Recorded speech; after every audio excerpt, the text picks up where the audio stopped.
Chapter 1. 10th Dimension. Assignment Earth. Stardate, May 1954.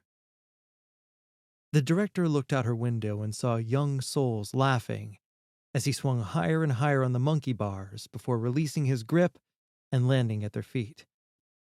Ring, ring, ring. This is Dee. May I help you? Have you reviewed the file? Yes, I've read the file, and I'm looking at him now. Dee took off her glasses, put them on the desk, messaged him, and watched through the window as he marched through the playground like a soldier. He entered the building, and she motioned him towards the seat at her desk. The director looked briefly through a file and then handed it to him. I received this dossier from High Command. Parents have lost their way, and your earthly assignment is to help reroute the flow of generations. And how will this happen, Dee? He asked. The director closed the file and leaned back in her chair. Something will happen which will allow them to be better people. Is this my only job, ma'am?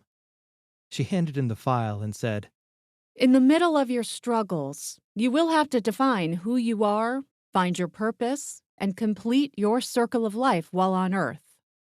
James looked intently at the file, which read, Mission, reroute dysfunction and define child abuse, addiction, divine providence, spiritual disciplines, memory healing, generational healing, immigration, relationships, parenting, interracial adoption, racism, forgiveness, the circle of life.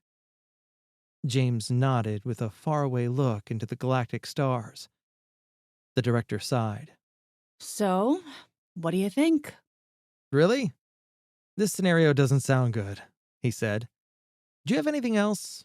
Can I be extraordinary and stand on stage and win awards?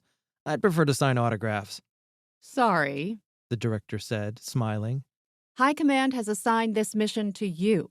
It's a great challenge and perfect for you. Not interested, ma'am. May I go now? The young ones are waiting. It's a hero's position, James. Oh, Dee. The hero's gig is not what it's cracked up to be. Statistics show that most heroes fail in the first 12 years, and it's been a pleasant visit. Let's do it again sometime. Very well. Dee said curtly. I'll inform High Command of your refusal. He closed his eyes, shook his head, and sighed. Okay. What soul gifts am I born with, ma'am? Page 2. Dee said. James flipped the page, which read, Soul gifts for earthly mission. Kindness, caring, resourcefulness, perseverance, nastiness, and a good sense of humor, which you are going to need. Nastiness? He asked.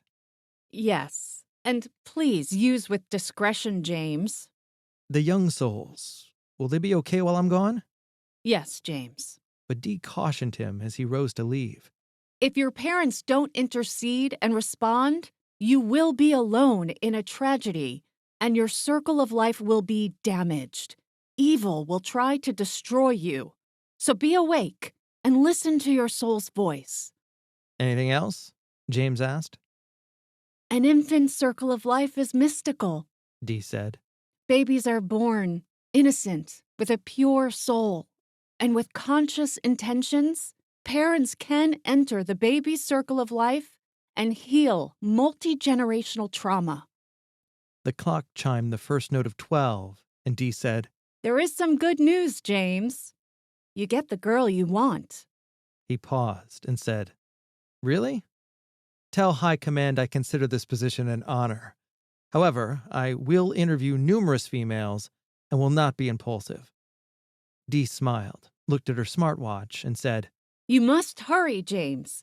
The High Command will be with you always. And from the window, she watched James say goodbye to the young ones and then enter the circle of life.